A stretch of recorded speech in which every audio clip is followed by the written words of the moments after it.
ये सृष्टि विषय प्रश्न किया, भगवान किस प्रकार से माया का आश्रय लेकर के विश्व प्रपंच का निर्माण करते हैं। हे गुरुदेव कृपा करके बताइए। याम याम शक्ति, माया रूपी शक्ति का के द्वारा भगवान किस प्रकार से प्रपंच का निर्माण करते हैं। सुखदेव जी कहते हैं, राजेश परीक्षित, सृष्टि के पहले थोड़ा कभी बैठ करके चिंतन करिए। कुछ नहीं था, न पृथ्वी, न जल, न वायु, न आकाश, न सूर्य, न चंद्र, न तारा, न नक्षत्र, कुछ भी नहीं था जब विश्व ब्रह्मांड में। एकमात्र निर्गुण ब्रह्म है सज्जनों, दिव्य ज्योति स्वरूप जिनका है, वही भगवान ब्रह्म ने सगुण नारायण का रूप धारण किया। सहस्र शीर्षा, सहस्र पुरुषा, सहस्राक्षा, सहस्रपात के रूप में भगवान प्रकट हुए। चतुर्भुज नारायण का रूप लिया। स्वयं ही एक अंश से शेषनाग का रूप धारण किया और उसी को अपना पर्यंक माने पलंग की तरह उसमें निवास किया है। चतुर्भुज रूप में शंख चक्र गदा पद्म धारण किए भगवान ने। अनेकानेक प्रकार के दिव्य पार्षद भगवान की सेवा कर लक्ष्मी जी चरण दबा रही हैं। भगवान का धाम, भगवान का रूप, उनके पार्षद, ये सब नित्य हैं, अलौकिक हैं, दिव्य हैं सज्जनों। महाप्रलय के समय भी ये सब अविनाशी हैं भगवान की तरह सज्जनों। इस प्रकार से भगवान के नाभि से कमल प्रकट हुआ, उस कमल में चतुर्मुखी ब्रह्मा जी प्रकट हुए। भगवान ने ब्रह्मा जी को चतुश्लोकी भागवत का तत्व ज्ञान दिया। कल आप लोगों से सुनाया था उन श्लोकों को। भगवान ने ब्रह्मा जी को सृष्टि सृजन के लिए आज्ञा देनी है। पहले अज्ञान में सृष्टि को रचा ब्रह्मा जी ने, नाभ्यनंदित, प्रसन्न नहीं हुए, फिर से तपस्या किए। तपस्या के द्वारा जब चित्त विशुद्ध हुआ है तो ब्रह्मा जी ने पुनः मानसी सृष्टि प्रारंभ किया। हृदय से दिव्य चार प्रकाश तेज पुंज प्रकट हुआ। पंचवर्षीय कुमार के रूप में परिणित हो गए। सनकम चा सनंदन चा सनातन यथात्मभू। सनक, सनंदन, सनातन और सनत कुमार चार पुत्र प्रकट हुए भगवान ब्रह्मा जी के द्वारा। ब्रह्मा जी ने कहा, हे पुत्रों, सृष्टि के सृजन में मेरी सहायता करो। सुखदेव जी कहते, हे परीक्षित, ब्रह्मा जी ने कहा तो, लेकिन उन्होंने स्वीकार नहीं किया, हाथ जोड़ दिया। हे पिताजी, हे पितामह, यह कार्य हम नहीं कर पाएंगे। गृहस्थी के सृष्टि के प्रपंच में हम नहीं पड़ेंगे। तन्नैक्षण मोक्ष धर्माणाः, क्यों कि वासुदेव परायणाः। भगवान वासुदेव के परायण होने के कारण, मोक्ष धर्म होने के कारण उन्होंने सृष्टि के प्रपंच को स्वीकार नहीं किया। ब्रह्मा जी को क्रोध आया। सेठ जी, ब्रह्मा जी को भयंकर क्रोध आया, मानो अपने पुत्रों को भस्म कर देंगे। लेकिन जीवा दंतन न्याय के द्वारा, अपने बुद्धि को के द्वारा अपने क्रोध को संभाला। जीवा दंतन न्याय का मतलब है, कभी कभी सेठ जी भोजन करते हो ना, भोजन करते करते एकाएक धोखे से कभी कभी अपने दांतों के द्वारा ही अपनी जीभ कट जाती है, तो कितना क्रोध आता है, पीड़ा होती है। उस समय व्यक्ति अपने क्रोध को चुपचाप शांत कर देता है। क्यों? कोई ऐसा नहीं कहता कि लाओ भैया लल्ला 100 पत्थर लाओ, इन दुष्ट दांतन को तोड़ दें, क्योंकि इन दुष्ट दांतों ने हमारे जीवा को काट दिया, खून बह रहा है, दर्द हो रहा, पीड़ा हो रही है। कि ये बोध है कि दांत भी तो हमारे हैं, दांत तोड़ेंगे तो और पीड़ा मुझे ही तो होगी। ब्रह्मा जी इस विवेक के कारण अपने क्रोध को संभाल रहे हैं। पुत्र मेरे हैं, भस्म कर दूंगा तो मुझे ही दुख होगा। लेकिन ब्रह्मा जी का वह क्रोध रुका नहीं और उनके भ्रुकुटी से नील लोहित, नील तेज के रूप में बाहर प्रकट हो गया और 11 रुद्र के रूप में प्रकट हुए। प्रकट होते ही ब्रह्मा जी के पहले रोने लगे वे रुद्रगण सज्जनों। और इस प्रकार से आज साक्षात भगवान सदाशिव महाशिव ही अपने 11 रुद्र और 11 रुद्रारियों के रूप में प्रकट हुए हैं। मनुर मनुर महिनसो महान शिव ऋतध्वजः उग्ररेतः भवः कालो वामदेवो धृतव्रतः। ये 11 रुद्रगण हैं। धीर वृत्तेरुषनो माचा नित्युत सर्पीरिलाम्बिका इरावती सुधा दीक्षा रुद्राण्यो रुद्रते स्त्रियाः। ब्रह्मा जी ने कहा, हे रुद्रगणों, ये एकादश रुद्राणियां हैं, इनके द्वारा सृष्टि का विधान आगे बढ़ाओ। शिव जी एकादश रुद्रों रुद्राणियों को लेकर के अनेकानेक प्रकार की तामसी सृष्टि प्रारंभ किया सज्जनों। भूत प्रेत वेताल अनेकानेक प्रकार के प्रचंड रूप धारण किए हैं, हाउ खाउ करने लगे। फिर क्या था सज्जनों, अत्यंत ब्रह्मा जी स्वयं भयभीत हो गए, डर गए हैं।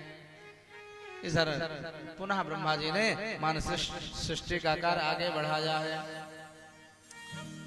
मन से मरीचि नाम के महर्षि का प्राकट्य हुआ, नेत्र से अत्रि जी का प्राकट्य हुआ, कर्ण से पुलह जी का प्राकट्य हुआ, अंगुष्ठ से दक्ष प्रजापति का प्राकट्य हुआ, हृदय से धर्म, पृष्ठ से अधर्म, उत्संग से नारद जी प्रकट हुए, छाया से कर्दम नाम के महर्षि प्रकट हुए। चारों मुखों से चतुर्वेदों की उत्पत्ति हुई। मुखम वाणी ततो ह्यभूत, वाणी माने सरस्वती जी का भी प्राकट्य हुआ है। सृष्टि क्रम में ये ऋषि मुनि भी जब गति नहीं पाए तो फिर क्या था सज्जनों, ब्रह्मा जी के दोनों भुजाओं में कंपन हुआ है, स्फुरण हुआ है, और उस कंपन के द्वारा एक दिव्य क्षत्रिय वीर प्रकट हुए दाहिने भुजा से। वामांग से शत्राणी शत्रुपा प्रकट भई, मनु और शत्रुपा जी का प्राकट्य हुआ सज्जनों। इस प्रकार से ब्रह्मा जी ने मनु शत्रुपा से कहा है, आप लोग सृष्टि के क्रम को आगे बढ़ाइए। स्वायंभू मनु अरु सतरूपा, स्वायंभू मनु अरु सतरूपा, विनते भई नर श्रेष्ठि अनुपा, जिनसे भई नर श्रेष्ठि अनुपा, नृपयोत्तान पादो सुत जासो, नृपयोत्तान पाद सुत तासो, ध्रुव हरि भगत भयो सुत जासो, ध्रुव हरि भगत भयो सुत जासो, लघु सुत नाम प्रिय व्रत ताहि, लघु सुत नाम प्रिय व्रत ताहि, वेद पुराण प्रशंसहि जाहि, वेद पुराण प्रशंसहि जाहि, वेद पुराण प्रशंसहि जाहि, वेद पुराण प्रशंसहि जाहि। इस प्रकार से सज्जनों शत्रुपा जी का प्राकट्य हुआ। ब्रह्मा जी ने कहा, सृष्टि का कार्य बढ़ाइए। हाथ जोड़ा मनुष्य शत्रुपा जी ने, हे पितामह, हम आपकी आज्ञा को तो श्रोधार्य करेंगे, लेकिन हमारे सामने एक चिंता है। क्या कि हम अपनी प्रजा को जीवन कहाँ धारण करवाएंगे, क्यों पृथ्वी को तो रसातल लोक में हिरण्याक्ष हरण करके लेके चला गया। प्रश्न उठा बीच में, हिरण्याक्ष कहाँ से आ गया? तो शुकाचार्य कहते हैं, राजर्षि परीक्षित, एक बार की बात है कि चारों कुमार भगवान श्रीमन नारायण के दर्शन करने के लिए वैकुंठ धाम गए हुए थे। 6 द्वार देहली उनको पार करके जो 7वें द्वार में प्रवेश करने लगे, जय विजय नाम के 2 द्वारपाल भगवान के जो प्रधान सेवक हैं, उन्होंने बेत लगा करके दोनों को रोक दिया। ठहरो, कहाँ जा रहे हो? बच्चों, ये खेल कूद का स्थल नहीं है, दिव्य वैकुंठ धाम है, चले जाओ यहाँ से। महात्माओं को अपमानित कर दिया जय विजय ने। 3 बार अंदर जाने का उन्होंने प्रयास किया, तीनों बार डांट के रोक दिया सज्जनों। क्रोध आ गया कुमारों को, कहा धूर्तों, तुम भगवान के पार्षद रहने के अधिकारी पात्र नहीं हो, अतः हम श्राप देते हैं, तुम्हारी चित्त वृत्ति राक्षसों जैसी है, अतः जाओ तुम दोनों दैत्य हो जाओ, राक्षस हो जाओ। इस विवाद को सुन करके लक्ष्मी नारायण भगवान पुर से बाहर आए हैं, द्वार पर आए, सुना कि पार्षदों के द्वारा कुछ ऋषि मुनियों के द्वारा विवाद हो रहा है। द्वार पर देखा कि हमारे पार्षदों ने अपराध कर दिया, महात्माओं के प्रति चरणों में प्रणाम किए भगवान ने, हे प्रभु आपने इन्हें दंडित किया, उचित ही किया, लेकिन कुमार भी दुखी हो गए बाद में, मैंने ये क्या अनर्थ कर डाला, क्रोध को मैंने अंगीकार किया, स्वीकार किया, और इन पार्षदों को मैंने राक्षस होने का श्राप दे दिया। देखो श्राप के द्वारा और वरदान के द्वारा भी तपस्या क्षीण होती है। अत्यंत दुखी हुए कुमार, सांत्वना देने के लिए भगवान ने कुमारों से कहा, हे मुनिजनों आप दुखी मत हो, आप तो निमित्त मात्र हैं, ये श्राप तो पहले ही लक्ष्मी जी ने दे दिया था। पुराप शापिता देवी, बात ऐसी है कि एक बार लक्ष्मी जी बाहर गई हुई थी, जब लौट करके आई तो नारायण की इच्छा से, क्योंकि सब गुरु प्रेरक रघुवंश विभूषण, सबके हृदय में प्रेरणा करने वाले तो भगवान ही है ना, जय विजय को न जाने क्या सूझा, और भगवत इच्छा से ही, प्रेरणा से ही लक्ष्मी जी को भी बेत लगा करके रोक दिया अंदर आने से। लक्ष्मी जी क्रोधित हो गई, ये हमारे नौकर सेवक हमी को हमारे घर में प्रवेश करने से रोक रहे हैं। लक्ष्मी जी जब क्रोधित हुई तो जय विजय डरे, अपना बेत हटाया, लक्ष्मी जी अंदर गईं, नारायण पर रुष्ट हो गईं। आपने इन पार्षदों को ज्यादा ही बढ़ा दिया है, उद्दंड हो गए हैं, अब हम इनको स्वीकार नहीं करते, इनको जल्दी से नौकरी से निकालो, आज की भाषा में कहें तो सेठ जी। अब जब मलकिन जी कहेंगे तो मालिक जी को काम करना पड़ेगा, बोलो राधे राधे। भगवान ने कुमारों के निमित्त लक्ष्मी जी के श्राप को प्रत्यक्ष प्रकट करवाया है। हे प्रभु मेरे रक्षा करो, मेरे रक्षा करो, जय विजय त्राही त्राही करने लगे, कहा चिंता मत करो, तुम्हारे उद्धार के लिए हम अवतार लेंगे। गोधूली बेला में अपने पतिदेव महर्षि कश्यप से दिति माता ने रति याचना की।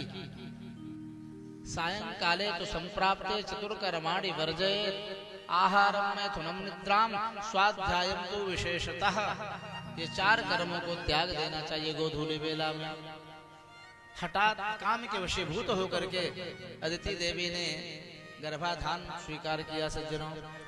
इसके कारण से प्रचंड दोनों जय और विजय जो श्रापित हैं आकर के उनके गर्भ में वास किए हैं, काफी समय तक गर्भ में रहे। इनके गर्भ के तेज के कारण स्वर्ग के देवता भी तपने लगे। शंकमाना सुरार्दना, कालांतर में हिरण्यकशिपु और हिरण्याक्ष नाम के 2 दैत्य प्रकट हुए, जय और विजय ही जो जन्मे हैं सज्जनों। अपने बड़े भाई हिरण्यकशिप की आज्ञा से हिरण्याक्ष ने दिग्विजय किया, समस्त लोकपालों को जीता है, वरुण आदि को अपमानित किया हिरण्याक्ष ने। प्रसंग तो ऐसा भी आता है कि एक बार वरुण लोक में गया हिरण्याक्ष और कहा, ए वरुण, मैंने सुना है पूर्व काल में तुमने विश्वजित यज्ञ किया है, उस समय मैं नहीं था, तुम बहुत बड़े वीर हो, जो विश्व जेता है वही विश्वजित यज्ञ करता है, ये तुम्हारी बाहुओं में बल है तो आप मुझसे गदा युद्ध करो, मल्ल युद्ध करो। लेकिन सज्जनों वर्णन है, अपनी ही सभा में वरुण जी का अपमान हो रहा है, लेकिन क्रोध तो बहुत आया हिरण्याक्ष के अपमान के कारण, लेकिन अपने क्रोध को पी गए सज्जनों, शांत किए हैं। क्यों कि जानते हैं अब मैं वृद्ध हो चला हूं और ये जवानी की अवस्था में यदि युद्ध करता हूं हार जाऊंगा तो अपमान और हो जाएगा और अपयश हो जाएगा। इस कारण से